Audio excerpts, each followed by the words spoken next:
Bom najprej po vrsti poklical naslednjega predavatelja, in sicer gospoda Luka Šparlja iz Gobarskega mikološkega društva Ljubljanskega, ki bo predstavil pomen gliv v urbanih gozdovih in rezultate popisa gliv na območju Krajinskega parka Tivoli in Rožnik in Šišenski hrib. Boste uporabljali ta mikrofon? No, srečno. Lep pozdrav. Najprej bi se lepo, res iskreno zahvalil za povabilo. Sem zelo vesel, da sem z vami in v bistvu hvala tudi za mnogo dragocenih predstavitev mojih predhodnih kolegic in pa kolegov. Mogoče preden začnem pa samo par besed, v bistvu, zakaj sploh ta tematika, a ne? Zakaj ekološki in naravovarstveni pomen in zakaj glive? Glive, jaz sem po poklicu v bistvu ekolog in naravovarstvenik. Ekolog zato, ker so me vedno v bistvu zanimali odnosi in tako kot so pač med nami ljudmi zelo pomembni odnosi in se danes o komunikaciji med drugim tudi pogovarjamo, tudi odnosi v naravi. Zakaj varstvo narave? Zato, ker sem v bistvu že od svojih otroških let doma, pred domačo hišo ugotavljal, kako se v bistvu narava spreminja, kako ni več ista in kako izginja pred mojimi lastnimi očmi. Zakaj pa glive? Zaradi tega, ker v bistvu pri študiju naravovarstva sem zelo hitro ugotovil, da so glive oziroma mikologija ena od tem, ki je praktično nismo obravnavali oziroma smo obravnavali zelo, zelo površinsko, da rečem. In zadnjih 14 let se lahko rečem, da precej poglobljeno ukvarjam z amatersko mikologijo. Zakaj z amatersko? Ker pač profesionalne mikologije, ki bi imela ekosistemski pogled na gozd, pri nas nimamo. In ko recimo vsako leto prihajam v stik s študenti, tudi študenti rečejo, da je eden glavnih argumentov, zakaj prihajajo, manko tega področja. In ker sem bil zadnjih 6 let službeno, profesionalno vpet v območje Krajinskega parka Tivoli Rožnik hrib, ki je tule v neposredni bližini, ki smo ga danes že obravnavali, je bila moja želja tudi, da nekako malo bolj izpostavimo in poudarimo ravno ta ekološki in naravovarstveni vidik gliv. Pa si dajmo pogledati. Tule je en kratek izsek iz nedavne predstavitve na Evropskem forumu o urbanem gozdarstvu, ki je maja potekalo v Zagrebu, kjer v bistvu sem predstavljal en poster, pa samo kot neka iztočnica, par fotografij. Vidimo v bistvu zeleno površino, okrog in okrog jo obkroža urbaniziran, poseljen svet, se pravi, okrog in okrog so ljudje in vpliv ljudi na to območje je zelo velik. Cel dan že tudi poslušamo, da smo ljudje tisti, ki v bistveni meri vplivamo na urbane gozdove, tako ali drugače. In tako se je rodila ideja o organizaciji 4-dnevnega srečanja mikologov z mednarodno udeležbo, v okviru katerega 3 leta je potekalo, smo v bistvu dobili tudi kar nekaj zelo zanimivih in posebnih najdb. Ampak moj namen ni, da vam predstavljam in naštevam vse te posebne najdbe, pač pa bi vam rad približal, zakaj je ta ekološki in naravovarstveni pomen pomemben. Na moji levi strani in tudi na vaši levi strani zgoraj imamo en primer velikega kosa odmrle lesne biomase. Kljub temu, da govorimo o urbanem prostoru, kjer je recimo, navezal se bom na par komentarjev predhodnih, profesor Bončina recimo lepo ponazoril, kak je odnos splošne javnosti do velikih kosov lesa, do odmrle lesne biomase, bi mogoče tu vseeno dodal en komentar. Ni dovolj samo to, da izvajamo in da merimo v bistvu javni utrip in javno mnenje, pač pa določene stvari tudi stroka mora predstaviti na pravi način, zato da jih bo javnost lahko sprejela. In če stroka in izsledki znanstvenih raziskav kažejo, da je odmrla lesna biomasa sila pomembna, jo moramo znati tudi na pravi način predstaviti, zato da jo bojo sleherniki znali videti kot nekaj koristnega, kot nekaj potrebnega. Na desni strani zgoraj imamo pa en primer ektomikorizne vrste, zelenkasta golubica oziroma Russula virescens, kot predstavnica vrst gliv oziroma skupine gliv, ki se povezuje s koreninami dreves. tvori simbiozo oziroma sožitje. No, in tu je en utrinek tega 4-dnevnega srečanja mikologov, tako to izgleda, v bistvu raziskovanje najrazličnejših gliv, od tistih, ki rastejo na lesu, do tistih, ki v bistvu se povezujejo z drevesi, se pravi, so ektomikorizne, do tudi nekih specialnih skupin. Imeli smo recimo tudi udeležence, ki so strokovnjaki za bolezni drevja, imeli smo udeležence, ki se ukvarjajo z glivami na kulturnih rastlinah in tako naprej. No, tule je en prizor iz prve terenske mikološke ekskurzije v lanskem letu z delom udeležencev, samo nekako za ponazoritev. Vse fotografije so bolj ali manj iz območja Ljubljane, kjer pa to ni, bo pa posebej navedeno. Tole je ena od takih zares specifičnih in posebnih zanimivih najdb, zato mogoče v njej vseeno stavek ali dva. V bistvu gre za ekološko zelo zanimiv fenomen, za poseben primer parazitizma, kjer v bistvu gliva parazitira pravo sluzavko. To je predstavnica drugega kraljestva, iz kraljestva protistov. Tole, kar izgleda kot presta, rumeno, je prava sluzavka, te bele palčke, ki jih vidite, je pa gliva. In gliva parazitira v bistvu pravo sluzavko. In to je slika iz Ljubljane, slika iz Krajinskega parka Tivoli, Rožnik in Šišenskih hrib. Zakaj je pa v bistvu ta naravovarstveni in ekološki pomen vseeno velik, sploh v Sloveniji, ne glede na to, kje imamo urbani gozd? Slovenija leži na stiku 4 biogeografskih regij, kar je v bistvu osnovni pogoj, osnovni temelj, ki omogoča, zakaj je biotska pestrost pri nas toliko višja kot marsikje drugje. Trenutno je uradno evidentiranih nekaj več kot 5500 vrst gliv. Vprašanje vam, odgovora ne bom jaz podal, koliko pa vemo o teh glivah in koliko jih upoštevamo takrat, ko se pogovarjamo o gozdu. Pa vam bom nekaj iztočnic probal v nadaljevanju pokazati. Vprašanje pa, kako dobro je raziskana naša slovenska funga. Edino zavarovano območje, edini urbani gozd v Sloveniji, vsaj po mojem vedenju, za katere podatke o pestrosti gliv, je ravno mestni gozd Rožnik, območja narave, Krajinskega parka Tivoli, Rožnik, Šišenskih hrib. Ocenjena pestrost je 1250 vrst, kar je zelo veliko. No, tule imamo pa že prvi primer drugega urbanega gozda, to je mestni gozd na Golovcu, eden od urbanih gozdov na območju Ljubljane. In na desni strani primer strategije o razvoju mestnih gozdov, ki je bila danes že omenjena. Ta strategija ima 50 strani in v strategiji je oziroma gob omenjen samo 2-krat.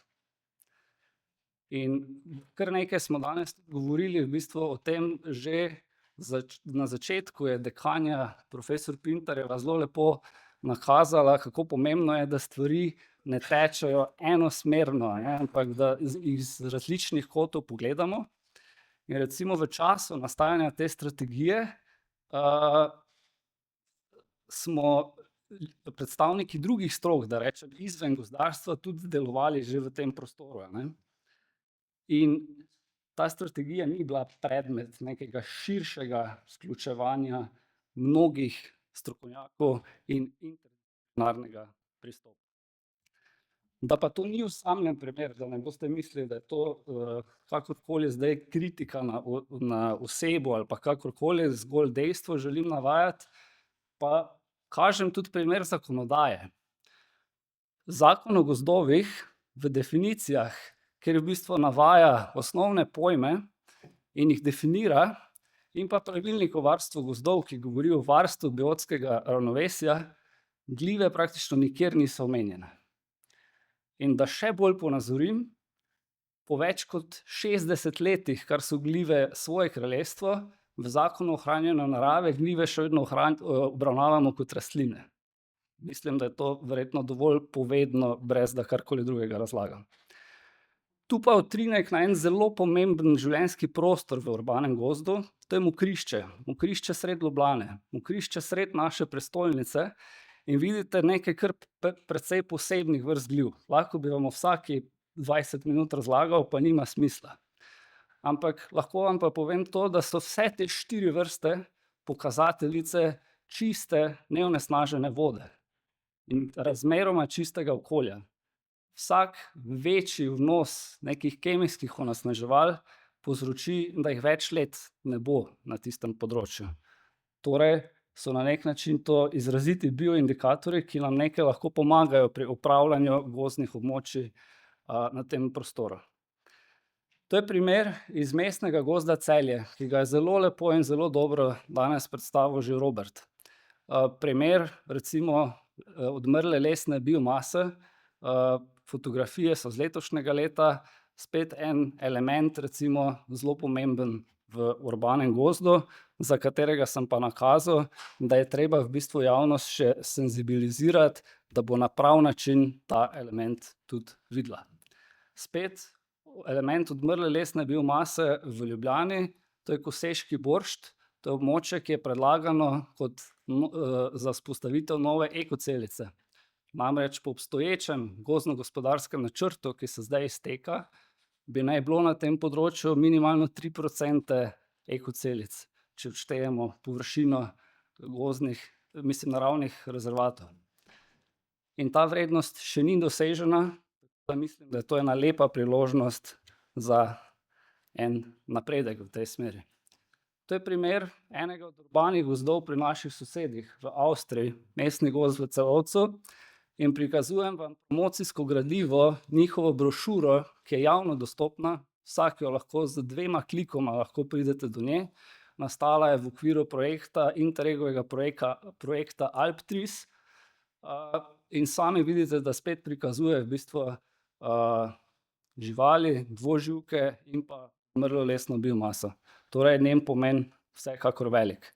V ozadju Bukov gozd in tu je en utrinek iz Mikološkega kongresa leta 2019 na Cipru, ki sem se ga udeležil, ko je v bistvu francoski glivni ekolog, da tako rečem, predstavljal, kako velik je pomen avtohtonih drevesnih vrst, zaradi tega, ker zagotavljajo v bistvu odpornost na neke izjemne dogodke v prostoru in času. In v našem prostoru je to zagotovo recimo bukev, kot najbolj pogosta in številka 1, ki jo pri nas imamo. In vprašanje, ki jo spet dajem veter, je, ali se pomena mikorize kot take zavedamo v zadostni meri. Ne govorim samo o območjih, ki imajo mastni gozd. Pod urbani gozd razumemo tudi, smo danes slišali, tista drevesa, ki jih sadimo v mestih. Tam je pomen mikorize še toliko večji. Zaradi tega, ker so ravno glive tiste, ki razširijo območje, kjer lahko drevo črpa v bistvu snovi, ki jih potrebuje za svojo uspešno in učinkovito rast. Urbani gozd je tudi prostor pomembnih in vrednih elementov narave. To je en primer ene od 111 vrst v Sloveniji, ki so uvrščene na rdeč seznam, cvetoča grmulja, zelo lepa, fotogenična, estetska vrsta, ki je pa hkrati pokazateljica staroraslega gozda. Včasih kdo reče, v urbanih območjih se ne moremo iti rezervatnega varstva. Ne govorimo o rezervatnem varstvu, ne govorimo o tem, da bi bil cel urbani gozd rezervat, pač pa določen delež je pa prav, da je v bistvu namenjen tudi tem elementom. Zdaj bom pa zelo na hitro preletel nekaj raziskav, takih odmevnih in v bistvu bistvene zaključke, se pravi, glive, predvsem te mikorizne, imajo ključno vlogo pri transportu hranil, pri transportu mineralov in pri življenjskih procesih in ohranjanju in vzpostavljanju rodovitnosti gozdnih tal. Tole pa v prihodnosti še bolj zanimiv, kot je bil v zadnjih letih. Verjetno ga ni človeka, ki ni vsaj bežno se seznanil in slišal za obsežen požar, ki smo ga imeli na Krasu, in tudi v urbanih gozdovih nismo popolnoma varni pred požari. Kako vlogo imajo glive za požare? Jo poznamo. Kako vlogo imajo pri preprečevanju požarov?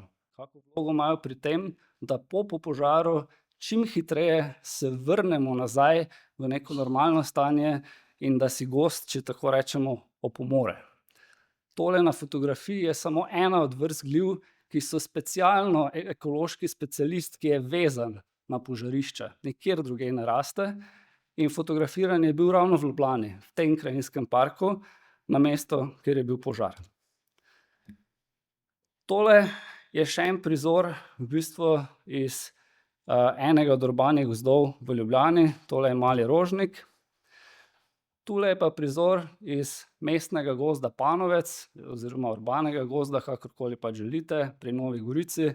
Ena zelo specifična vrsta glive, dvoletni polluknjičar. In spet nekaj takih pomembnih poudarkov.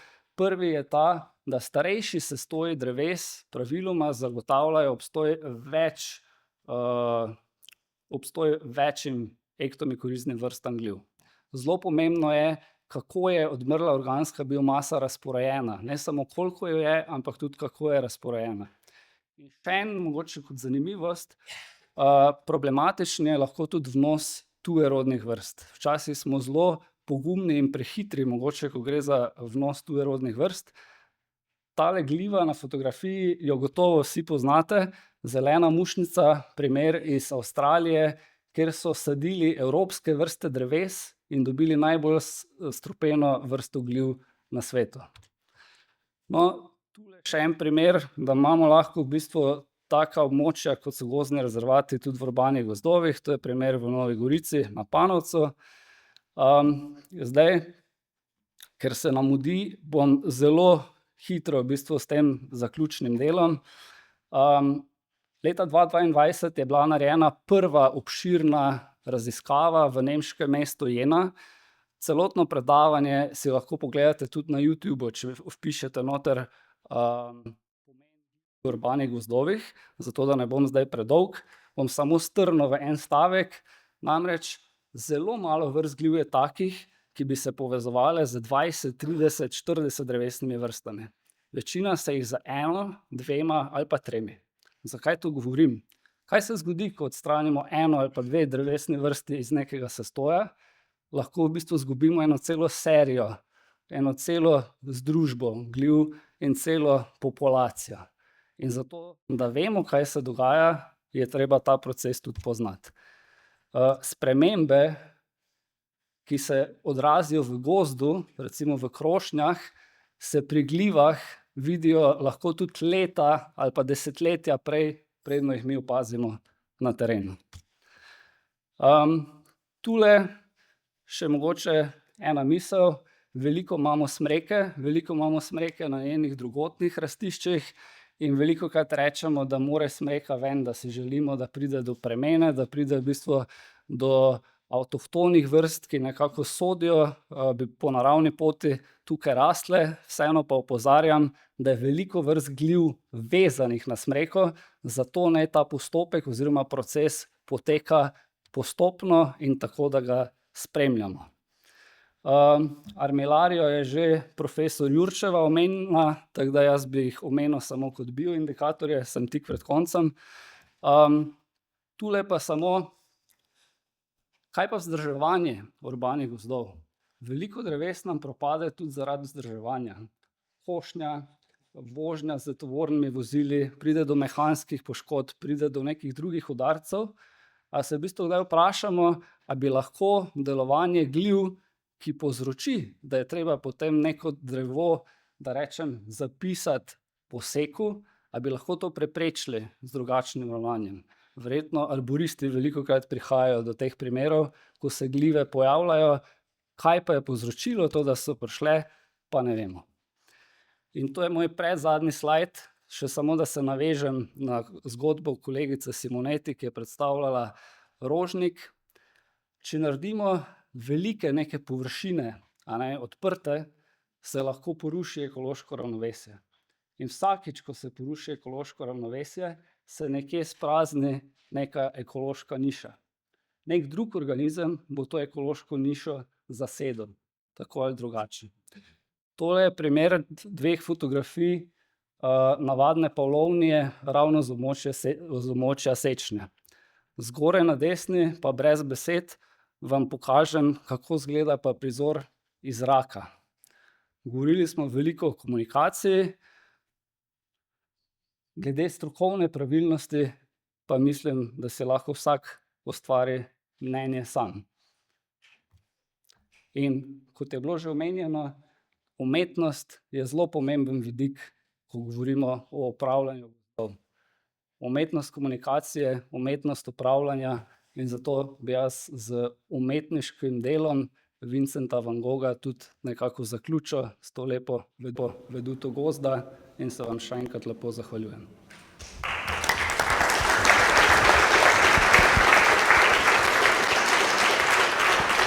Najlepša hvala.